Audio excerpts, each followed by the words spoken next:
Assalamu alaikum my dear students. My name is Muhammad Raheel Sabar, your biology tutor for grade 12. So आज के इस lecture में हम discuss करने जा रहे हैं डिफॉरेस्टेशन एंड एफॉरेस्टेशन। आज के इस लेक्चर में हम डिस्कस करेंगे कि डिफॉरेस्टेशन की डेफिनेशन क्या है, डिफॉरेस्टेशन के काजेज़ क्या हैं और डिफॉरेस्टेशन की रेमेडीज़ क्या हैं। इन तमाम चीज़ों को आज के लेक्चर में हम डिस्कस करेंगे। तो आइए इन तमाम चीज़ों को सीखने के लिए चलते हैं लाइट बोर्ड की तरफ। बिस्मिल्लाहिर्रहमानिर्रहीम। डिस्कस करने जा रहे हैं डिफॉरेस्टेशन और एफॉरेस्टेशन। सो आइए जी डिस्कस करते हैं first deforestation.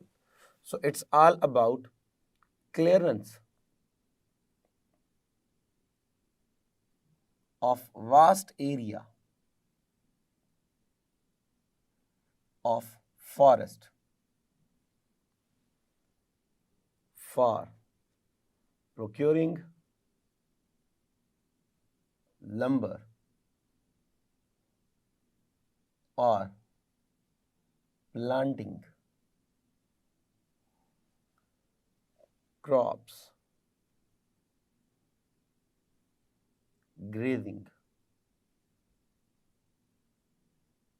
or for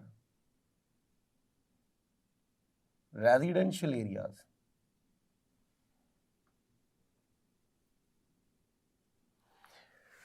clearance of the vast area of the forest. Forest का एक बहुत बड़ा एरिया आपने क्लियर कर देना है, वहाँ से जो है वो दरख्त काट देने हैं फॉर प्रोक्योरिंग लंबर, ताकि हम उस लकड़ी हासिल कर सकें, हम वहाँ पे प्लांटिंग कर सकें, प्लांट्स लगा सकें।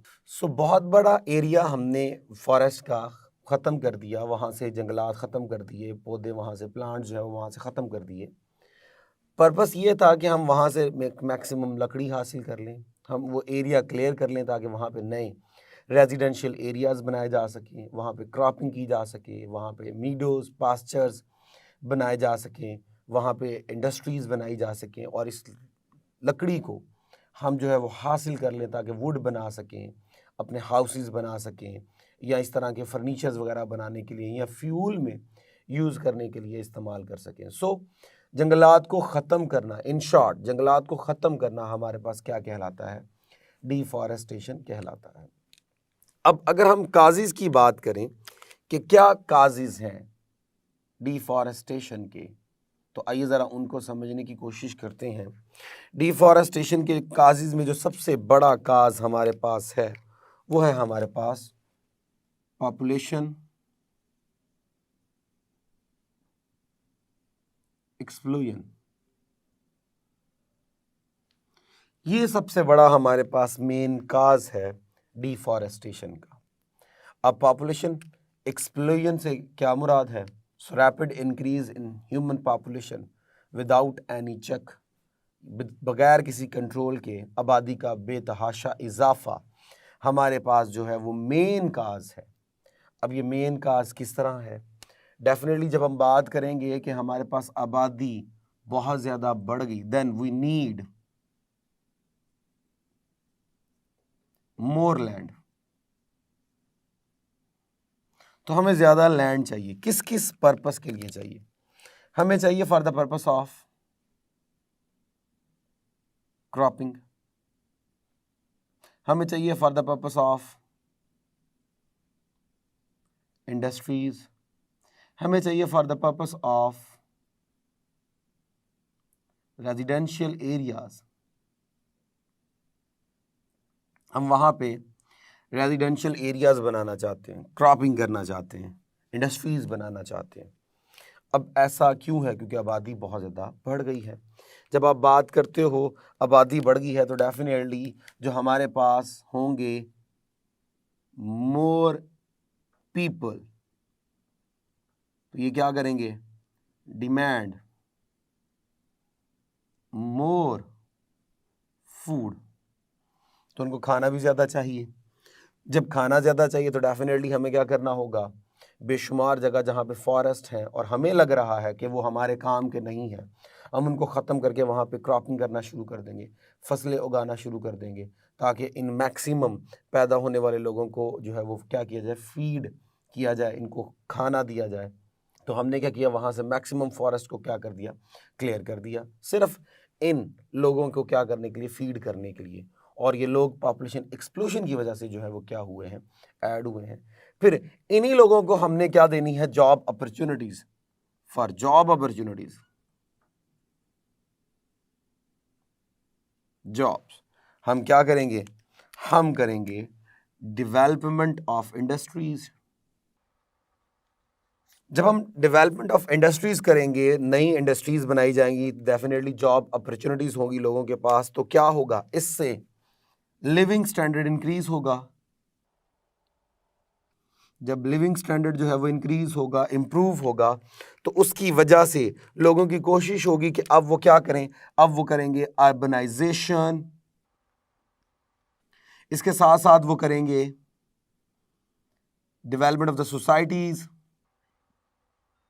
और हमें मालूम है कि अर्बनाइजेशन में और नई सोसाइटीज़ में हमारा मेन काम होता है कि मैक्सिमम आर्टिफिशियल एनवायरनमेंट जनरेट किया जाए। नेचुरल एनवायरनमेंट बिल्कुल क्या हो जाता है, ख़त्म हो जाता है। जब नेचुरल एनवायरनमेंट ख़त्म होगा और आर्टिफिशियल एनवायरनमेंट वहाँ पर डेवलप किया जाएगा, तो इंसानों ने अपने मुताबिक तो एनवायरनमेंट को चेंज कर लिया, अपने आप को तो फ़ायदा दे लिया, लेकिन सबसे बड़ा जो नुकसान फेस करना पड़ता है वो करना पड़ता है बायोडाइवर्सिटी को, because many animals which are living there वो क्या हो जाते हैं, एक्सटिंक्ट, या फिर बिकम इंडेंजर।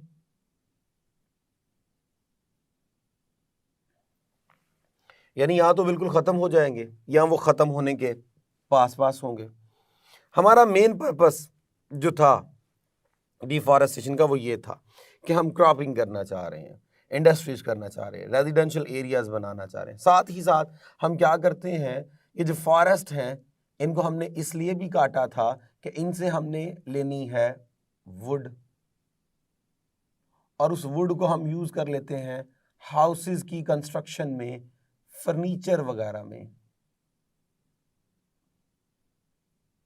और हम इसको यूज करते हैं एज ए फ्यूल। तो इस तरह हम लगातार अपना नेचुरल जो इकोसिस्टम है वो ख़राब कर रहे हैं और अपनी नेचुरल लैंड को आर्टिफिशियल लैंड में कन्वर्ट कर रहे हैं। ये जो पॉपुलेशन एक्सप्लोजन है, ये बेसिकली पॉपुलेशन एक्सप्लोजन बेसिकली ये प्रॉब्लम है, it's a problem in developing countries. और इनमें अगर हम एग्जाम्पल को देखें तो बेस्ट एग्जाम्पल हमारे पास, हम अपनी ही काउंट करेंगे, पाकिस्तान इसमें बेस्ट एग्जाम्पल के तौर पे आप यूज़ कर सकते हैं कि अभी डेवलपिंग कंट्रीज़ है, वहाँ पे आबादी का बढ़ना बहुत ज़्यादा है, जिसकी वजह से हमें ये सारे जो है वो मसाइल जो है वो देखने पड़ रहे हैं। अब अगर हम देखें कि इसका सलूशन क्या है, so what will be the solution. So एक ही हमारे पास सलूशन है सबसे बेस्ट, और वो है हमारे पास replantation. So the best solution is replantation. दोबारा पौधे लगाए जाएं, दोबारा दरख्त लगाए जाएं, दोबारा प्लांट्स लगाए जाएं। इसका मतलब ये हुआ कि हमारे पास जो मेन जो बनता है सॉल्यूशन वो है फॉरेस्टेशन। इसी तरह हमारे पास बनता है एफॉरेस्टेशन, और एक बनता है हमारे पास रीफॉरेस्टेशन। ये हमारे पास जो है वो मेन सॉल्यूशंस हैं। So forestation mean development of the forest, so it's the development of the forest at a specific area, दरख्त लगाए जाएं। एफॉरेस्टेशन क्या है, डेवलपमेंट ऑफ द फॉरेस्ट या establishment of the forest where no forest was present previously। तो ऐसी जगह पे फॉरेस्ट लगाए जाए जहां पे पहले फॉरेस्ट नहीं थे। और reforestation mean replantation where forest was present previously. तो जहां पे फॉरेस्ट थे, किसी ना किसी वजह से, ह्यूमन एक्टिविटीज की वजह से, एनवायरनमेंट में चेंज की वजह से, या कुछ और रीजंस हो सकती हैं, फॉरेस्ट जो है वो खराब हो गया, खत्म हो गया, वहां पे दोबारा नए सिरे से फॉरेस्ट लगाया जाए ताकि इस प्रॉब्लम को क्या किया जाए, सॉल्व किया जाए। अब इस प्रॉब्लम को सॉल्व करने से फायदा क्या होगा, उसको हम देखते हैं in importance of the forest. So let's talk about importance of the forest. तो देखिए जी, हम कहते हैं कि हम कोशिश करते हैं फॉरेस्टेशन करें, एफॉरेस्टेशन करें, रीफॉरेस्टेशन करें, इससे फ़ायदा क्या होगा। तो आइए देखते हैं हमारे पास फॉरेस्ट कहाँ कहाँ बेनिफिट्स देते हैं। नंबर 1, तो फॉरेस्ट हमारे पास है सोर्स ऑफ फूड, बहुत बड़ा सोर्स है फूड का। कैसे? ये हमें प्रोवाइड करते हैं फ्रूट्स। तो इस सेंस में ये हमारे पास क्या है जी, सोर्स है फूड का। इसके अलावा ये जो फॉरेस्ट है ये मेंटेन करते हैं मैनी फूड चेन्स, ये बेशुमार फूड चेन्स को जो है वो कंट्रोल कर रहे हैं। बेशुमार फूड चेन्स यहाँ पे इन्वॉल्व हैं। अगर फॉरेस्ट ख़त्म कर दिए जाए तो बेशुमार एनिमल्स यहाँ से ख़त्म हो जाएंगे और बेशुमार फूड चेन जो है वो क्या हो जाएंगी, डिस्टर्ब हो जाएंगी। ये हमारे पास सोर्स हैं किसका, हर्बल मेडिसिन का, फाइबर्स का, एंड मैनी अदर सब्सटेंसेस, और भी बेशुमार चीज़ें हैं जो हमें यहाँ से हासिल होती हैं। इसके अलावा एक और बहुत इम्पॉर्टेंट, ये बेसिकली इन्वॉल्व हैं टू मेंटेन क्लाइमेट। क्लाइमेट को मेंटेन रखने में इनका बहुत बड़ा रोल है। अब देखिए, अगर हम एग्जाम्पल के तौर पे ट्रॉपिकल रेन फॉरेस्ट देखें, tropical rain forest, tropical rain forest देखें तो वहां पे जो रेन का मेन काज है, main source of rain,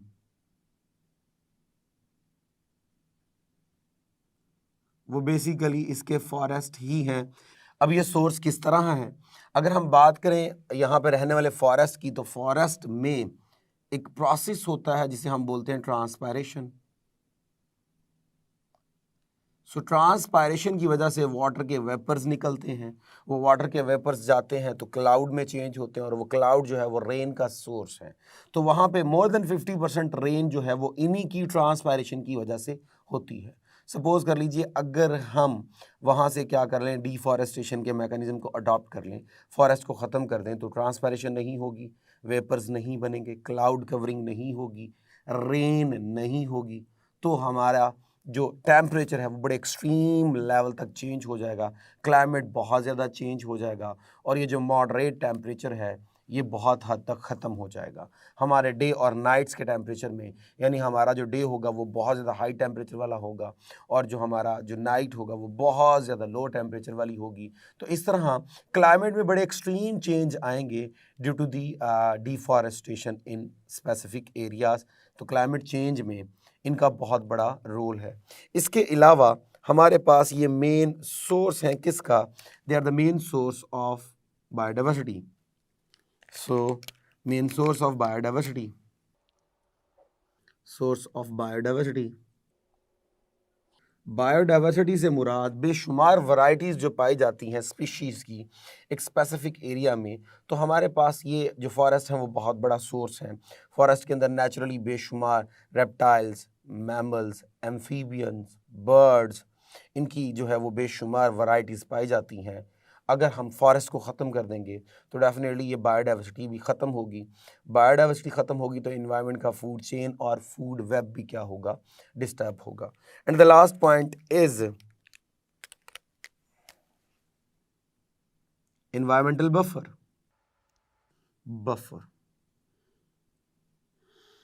So forest जो है they are act as environmental buffers ये क्या करते हैं, ये प्रोटेक्ट करते हैं सॉइल को, protect soil from the beating effect of heavy rainfall, heavy rainfall. So बेशुमार जगह पर जब हैवी रेनफॉल होगा और सपोज कीजिए वहां पे जो है वो फॉरेस्ट नहीं है, वहां पे ट्रीज नहीं है, तो फिर क्या होता है, वहां पे ये होता है कि जब वाटर आया, जो रेन का जो वाटर था वो आया, वो क्या करेगा, डिसॉल्व करेगा तमाम जो है वो सॉइल की जो टॉप लेयर है उसको डिसॉल्व करेगा, और डिसॉल्व करके उसको वॉश आउट कर देगा और ले जाएगा towards river, towards pond, towards stream, जिसकी वजह से वो जो मट्टी है वो रिवर और पॉन्ड्स में या डैम्स में जाना शुरू हो जाएगी, तो उसका जो अंडरग्राउंड लेवल है वो बढ़ जाएगा, तो वाटर का लेवल भी बढ़ जाएगा। जब वाटर का लेवल बढ़ जाएगा तो उसकी वजह से फ्लड आने के चांसेस बहुत ज़्यादा हैं। और दूसरी तरफ जहाँ से वो वॉश्ड आउट कर गए थे तमाम मिनरल्स को, न्यूट्रिएंट्स को, वहाँ पे सॉइल की जो फर्टिलिटी है उसमें कमी आएगी, जिसकी वजह से सॉइल इरोजन होने के चांसेस भी बहुत ज़्यादा बढ़ जाते हैं and the land will become barren. तो ये एक बहुत बड़ा नुकसान है। अगर वहाँ पे फॉरेस्ट हो तो फॉरेस्ट का मेन काम क्या होता है, ये जो हैवी रेनफॉल है, जब पानी बड़ी स्पीड के साथ बहता है तो due to the presence of the forest ये रेजिस्टेंस डेवलप करते हैं कि पानी की जो मैक्सिमम स्पीड है वो स्लो डाउन हो जाए और water will move very steadily, very slowly, और जो सॉइल होगी, रूट्स अपनी जो है वो उन सॉइल्स को पकड़ के रखेंगी। रूट्स की वजह से जब सॉइल जो है वो इंटरेक्ट रहेंगी विद द प्लांट्स, तो वो कभी भी वाटर के अंदर डिज़ोल्व होकर वहाँ से वाश्ड आउट नहीं होंगी, जिससे फर्टिलिटी में भी फ़र्क नहीं आएगा, सॉइल इरोजन भी नहीं होगी, और सॉइल जो है वो कभी बैरन जो है वो करैक्टर की तरफ नहीं जाएगी। सो ये हमारे पास कुछ इम्पॉर्टेंस थी ऑफ द फॉरेस्ट। आइए अगर हम इस टॉपिक की जो है वो इम्पॉर्टेंस को देखें तो ये इम्पॉर्टेंट टॉपिक है with respect to long question. आपने इसको लॉन्ग क्वेश्चन के तौर पर रेडी करना है। ऐसा भी हो सकता है कि आपसे पूछे कि right a note on deforestation and afforestation, तब आपने यहाँ तक लिखना है। और ऐसा भी हो सकता है कि आपसे सेपरेट पूछ लिया जाए इम्पॉर्टेंस ऑफ द फॉरेस्ट, तो ये एक सेपरेट आपके पास जो है वो क्वेश्चन बन जाएगा। तो आपके पास दो मेन लॉन्ग क्वेश्चंस बन सकते हैं अगर आप इनको जो है वो बहुत अच्छे तरीके से रेडी करें, और ये पास पेपर्स में पूछे भी हैं। अगर हम सेपरेटली देखें with respect to short questions या विद रिस्पेक्ट टू एमसीक्यूज, तो आपको काजीज मालूम होनी चाहिए, डिफॉरेस्टेशन की काजीज क्या हैं, आपको उसका सलूशन मालूम होना चाहिए कि क्या सलूशन है, आपको फॉरेस्टेशन की, एफॉरेस्टेशन की, रीफॉरेस्टेशन की डेफिनेशन बहुत अच्छे से आनी चाहिए। शॉर्ट क्वेश्चन के तौर पे environmental buffer, why forest called as environmental buffer, बड़ी दफ़ा शॉर्ट क्वेश्चन पूछा गया है पास पेपर में, फिर पूछा जा सकता है, तो ये आपने अच्छे तरीके से इसको क्या करना है, लर्न करना है। सो अब तक के लिए इतना ही, इजाज़त दीजिए for next lecture. Thank you very much, अल्लाह हाफिज़।